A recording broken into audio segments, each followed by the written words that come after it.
बिस्मिल्लाहिर्रहमानिर्रहीम। अस्सलाम वालेकुम। मेरा नाम है नवीद शेख और आप देख रहे हैं मेरा यूट्यूब चैनल। अफ़गानिस्तान के अंदर कल एक हुकूमत की तश्कील दी जा चुकी है। अब इस हवाले से मगरब यूरोप और भारतीय मीडिया के अंदर काफ़ी शोर शराबा भी है, ववेला भी मचा हुआ है, हर कोई अपनी अपनी हाँक रहा है। पर कुछ चीज़ें हैं जो मैं आपके ऊपर वाज़ा कर दूं कि अफ़गानिस्तान से मुतल्लिक जिस तरह के बारहा कहा जा चुका है कि जितनी भी जिसने जो मर्ज़ी पेशन गोइयाँ की हैं वो तमाम की तमाम गलत साबित हुई हैं। सबसे पहले तो जिस तरह उन्होंने आकर काबुल पर कब्ज़ा किया और पंजशेर को फ़तह किया, वो दुनिया के सामने एक मिसाल बन चुका है। अब दूसरा जो ये मरला था कि हुकूमत किस तरह की तश्कील दी जाए, कैसे बनाई जाए, अब इस हवाले से भी वाज़ह तौर पर उन्होंने हर काम करके दिखा दिया है और वो किसी से मरऊब होते हुए या किसी का प्रेशर लेते हुए दिखाई नहीं दिए। कहने का मतलब ये है कि उनकी जितनी ये काबीना है और आज जो उन्होंने चीफ जस्टिस जो है अफ़गानिस्तान के वो भी नामज़द कर दिए हैं, जो वज़ीर आज़म है मोहम्मद हसन, मुल्ला मोहम्मद हसन, उन्होंने तो इस तरह लगता है और दिखाई देता है कि तालिबान कॉम्प्रोमाइज़ करने के बिल्कुल भी मूड में नहीं है। तो ये बड़ी एक अहम चीज़ है कि उनका जो मकसद है वो उसके ऊपर लगे हुए हैं, उसके साथ खड़े हुए हैं कि हर हाल में हर सूरत में उस मकसद को पाया तकमील तक पहुंचाना है। और ये क्या मकसद है ये मैं आपको आगे चल कर बताऊँगा, पर मैं आपको ये बता दूं कि जिन लोगों को ओहदे दिए गए हैं ये तमाम वो लोग हैं जो तालिबान की ये जितनी भी 20 साल या आप 30 साल कह लें 1996 से जो जद्दोजहद शुरू हुई हुई है, जो लोग पहले दिन से उनके साथ थे, उन्हीं लोगों को ओहदे दिए गए हैं। जिन लोगों ने जद्दोजहद की उन्हीं लोगों को दिया गया है सारा कुछ। बाकी सारी जो भी लोग कहते रहे या जो भी दोस्त ममालिक की जानिब से प्रेशर्स आते रहे, चाहे वो पाकिस्तान है या ईरान है या दीगर ममालिक है। इस ईरान के हवाले से भी मैं आपको खुसूसी तौर पर आगे चल के बताता हूँ कि उसको जो मीडिया है वो इतना बिखरा हुआ क्यों है। वैसे मगरिब या मगरबी मीडिया क्या सोचता है इससे तालिबान को कोई फ़र्क नहीं पड़ता और ना ही वो कोई ख़ास लिफ्ट भी करवाते हैं उनको। बहरहाल न्यूयॉर्क टाइम्स ने खबर लगाई है कि Taliban appoints stalwarts to top government post, यानी तालिबान ने आला सरकारी ओहदों पर अपने कद आवर रहनुमाओं की तकर्री कर दी है। कल से जब इस बुरी हुकूमत का ऐलान हुआ तो दो तीन अहम वाक़यात हैं। सबसे पहले अगर ईरान के हवाले से बात की जाए तो ईरानी मीडिया काफ़ी बिखरा हुआ दिखाई देता है। यहाँ लोगों का आम ख्याल यही है कि शायद पंजशेर को जिस तरह फ़तह किया गया या पंजशेर के अंदर ईरान के कुछ मफादात थे और जो उनके ताल्लुकात थे, जो अहमद शाह मसूद हैं या दीगर लोग हैं उन लोगों से थे, तो मेरे ख्याल में मुझे तो ये बात समझ नहीं आती और मेरा मानना ये है कि ऐसा बिल्कुल भी नहीं है। हकीकत में ईरानी हमायत याफ्ता टॉप स्टूडेंट्स मिलिट्री लीडरान जो थे, उनमें जाकिर थे, सदर इब्राहिम थे, दाऊद मुजम्मिल थे, उनको अफ़गानिस्तान की नई काबीना में जगह नहीं मिल सकी है। और फिर इसी इमारत इस्लामिया की काबीना में कोई शिया या हज़ारा वज़ीर नहीं लगाया गया है। अब खबरें ये हैं कि सूबाई सतह पर इनमें से वज़रा को लिया जाएगा और मुख्तलिफ फोरम्स पर उनको नुमाइंदगी भी दी जाएगी। यही बात ख़वातीन के बारे में भी कही जा रही है कि ये जो काबीना सामने है ये हतमी नहीं है, इसमें इजाफा हो सकता है, नए लोग शामिल हो सकते हैं। तो ख़वातीन के बारे में भी ये कहा जा रहा है कि उनकी नुमाइंदगी को भी इस इस्लामी हुकूमत के अंदर मौसर बनाया जाएगा और उनको भी ओहदे दिए जाएंगे। फिर साबिक अफगान सदर जो हैं हामिद करज़ई, उनकी जो है ईरानी वज़ीर ख़ारजा हुसैन अमीर से टेलीफोनिक गुफ्तगू हुई है और जो अफ़गानिस्तान के मौजूदा हालात हैं और दो तरफ़ा ताल्लुकात हैं, उस हवाले में तबादला ख्याल भी किया गया है। मेरे एक ख्याल के अंदर आने वाले दिनों में जो ईरानी तहफ़्फ़ुज़ात हैं उनको दूर कर दिया जाएगा और ये मामलात हल कर लिए जाएंगे। इसलिए जो भारतीय मीडिया या जो भारतीय हुकूमत है वो बड़ा खुशियाँ मना रही हैं, बगले बजा रही हैं, ढंडोरा पीट रही हैं कि लो जी अब ईरान आ गया मैदान में और वहाँ से जो है अफ़गानिस्तान की हुकूमत को डिस्टेबलाइज़ किया जाएगा या अफ़गानिस्तान के मामलात के अंदर दखल अंदाजी की जाएगी, तो ऐसा बिल्कुल होता हुआ दिखाई नहीं दे रहा। वजह उसकी मैं आपको बता देता हूँ कि जो चीन है उसने ऐलान कर दिया कि वो $14 बिलियन जो हैं अफ़गानिस्तान के अंदर लगाएगा। फिर उन्होंने ये भी कह दिया कि वो बड़े ही क्लोज़ ताल्लुकात रखेंगे अफ़गान हुकूमत के साथ। और इससे पहले सुहेल शाहीन हो या ज़बीउल्लाह मुजाहिद, उनके भी खासे अच्छे बयानात आते रहे हैं सीपैक, BRI और चीन के हवाले से। बल्कि उन्होंने तो कहा है कि जो चीन है वो अफ़गानिस्तान की तरक्की का जो है उसके अंदर अमल दखल काफ़ी ज़्यादा होगा और किरदार अहम अदा करेगा। फिर आप इस चीज़ को भी याद रखें कि चीन और ईरान का जो मुआहदा हुआ है वो $400 बिलियन का हुआ है। फिर एक और पॉइंट भी है कि ईरान और चीन के दरमियान अगर कोई मुल्क है तो वो अफ़गानिस्तान है। तो इस चीज़ को जहन में रखें, इस ख्याल को जहन में रखें, तो आपको चीज़ें और मामलात क्लियर होते हुए दिखाई देंगे आने वाले दिनों में। और ये जो भारतीय मीडिया जो कुछ कर रहा है, ये बासी कड़ी में उबाल के मुतरादिफ है, इससे ज़्यादा कुछ नहीं है। फिर जो तालिबान ने इस्लामी हुकूमत की बुनियाद रखी है, आप देख लें 33 रुकनी काबीना में कोई भी ऐसा शख्स नहीं है जो बारिश ना हो, मुल्ला ना हो। फिर अपने पहले पॉलिसी बयान के अंदर भी मुल्ला हैबतुल्लाह जो अमीरुल मोमिनीन हैं वो वाज़ह कर चुके हैं कि इस्लामी असूल और शरई कवानीन पर कोई समझौता नहीं किया जाएगा। यूँ ये ऐलान भी अहम है कि अमारात इस्लामी अफ़गानिस्तान सिर्फ उन बैनुल-अक़वामी कवानीन और मुआहदों की पाबंद है जो इस्लामी कवानीन और इस्लामी इक़दार के ख़िलाफ़ नहीं हैं। तो ये बड़ा उन्होंने वाज़ेह पैगाम दे दिया। और फिर आप देख लेंगे तालिबान ने बिल्कुल इस चीज़ की परवाह नहीं की काबीना तश्कील देते हुए कि कौन जो है वो ब्लैक लिस्ट में शामिल है, किसका नाम कहाँ पड़ा हुआ है, कौन गुंतानामो बे की जेल में रहकर आया है। मकसद उनका वाज़ेह दिखाई देता है कि तालिबान ने अफ़गानिस्तान में ऐसी हुकूमत बनानी है जो मुकम्मल तौर पर शरीयत की पाबंद होगी और इस्लामी होगी।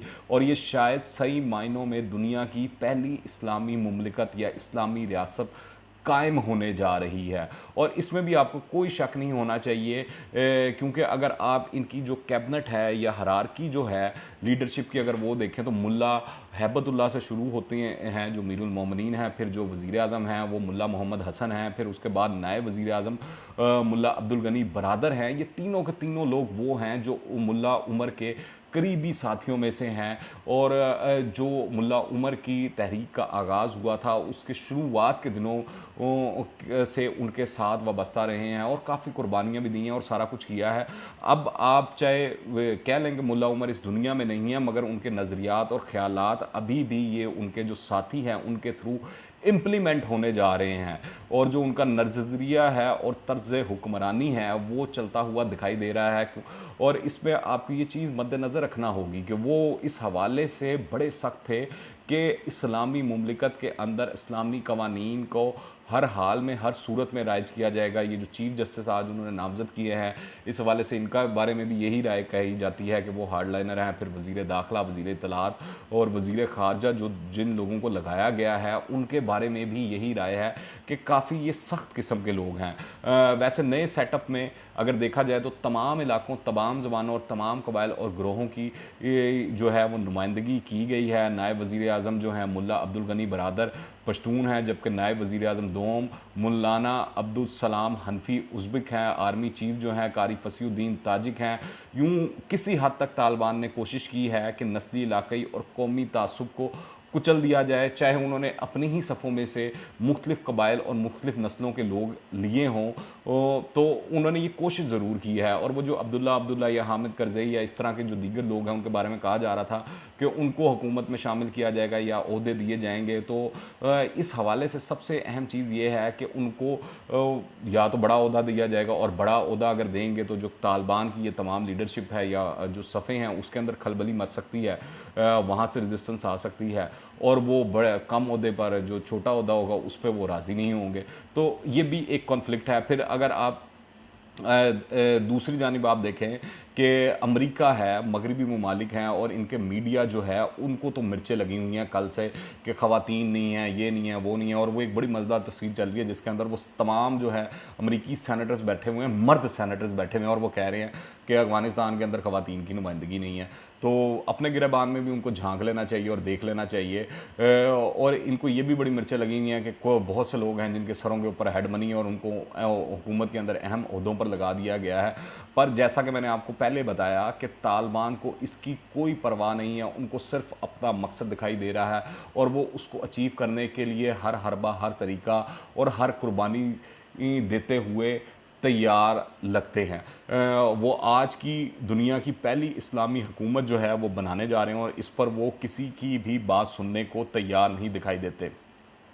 फिर इस वक्त जो सबसे बड़ी कामयाबी तालिबान ने हासिल की है वो ये है कि अफ़गानिस्तान में फ़ौरी इंसाफ जो है वो मैसर आ चुका है। दिनों में नहीं, हफ्तों में नहीं, सालों में नहीं, मिनटों के अंदर जो है इंसाफ मुहैया होना शुरू हो चुका है। किसी की कार चोरी होती है तो वो 20 मिनट में बाजियाब करवा ली जाती है। फिर इसी तरह जो रिश्वतखोरी है और करप्ट लोग हैं उनका एहतसाब भी उन तालिबान ने करना शुरू कर दिया, और क्राइम रेट अगर देखा जाए तो एक तरह से उन्होंने पूरे अफगानिस्तान के अंदर ज़ीरो कर दिया। पर इसके साथ साथ जो नई हुकूमत है उसको जो सबसे बड़ा मसला मेरे ख्याल से आने वाले दिनों में होगा वो ये है कि उनकी मईशत किस तरह चलेगी, वो माशी मसाइल जो हैं उनको किस तरह हल करेंगे।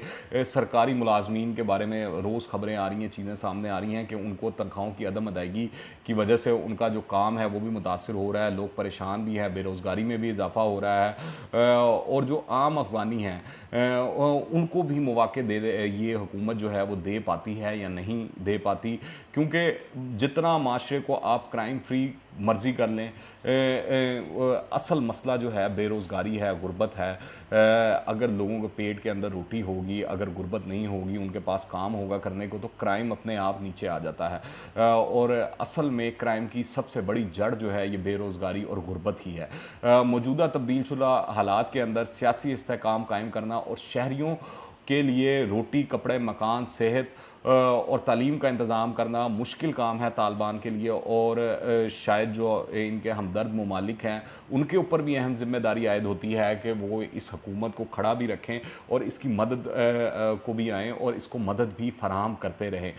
तालिबान डिसिप्लिन और कुर्बानी के जज्बे की वजह से अशरफ गनी हुकूमत से इस वक्त बज़ाहिर बहुत आगे दिखाई देते हैं। इनकी सफ़ों में उतनी करप्शन नहीं है जितनी साबिक हुकूमत के दौर में हो रही थी। इस हवाले से तालिबान का पलड़ा जो है वो काफ़ी भारी दिखाई दे रहा है, लेकिन इन्हें अभी भी बहुत से ऐसे चैलेंजेस का सामना है जिससे निमटना आसान काम नहीं होगा। दूसरी जानिब अशरफ गनी जो है उनकी जानिब से एक बयान आ चुका है, वो कौम से माफ़ी मांग चुके हैं कि मेरी ज़िंदगी का मुश्किल तरीन फ़ैसला था कि मैं जो हूँ अफ़गानिस्तान छोड़कर निकल गया हूँ। काश वो इस चीज़ पर भी माफ़ी मांग लें कि जो उन्होंने अफ़गानियों के साथ किया है इतने सालों के अंदर, जो वो बतौर सदर रहे, जो वहाँ पर करप्शन की, जो लूट मार की, जो उनकी ज़िंदगियों से उन्होंने खेला बैरूनी क़ुव्वतों के इमा के ऊपर, उसके ऊपर भी माफ़ी मांग लें तो बड़ी अच्छी बात होगी।